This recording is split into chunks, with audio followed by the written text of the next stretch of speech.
কিবা এটা নহয় কিবা এটা কিন্তু প্ৰতিজ্ঞা কৰে কিন্তু সন্ধ্যা সময়ত কি হয়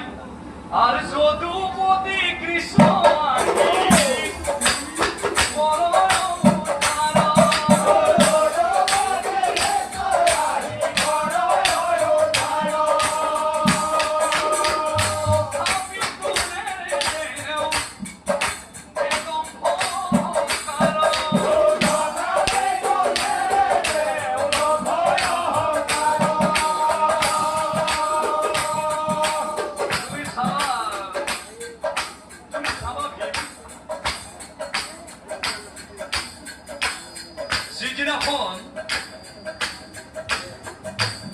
আমাৰ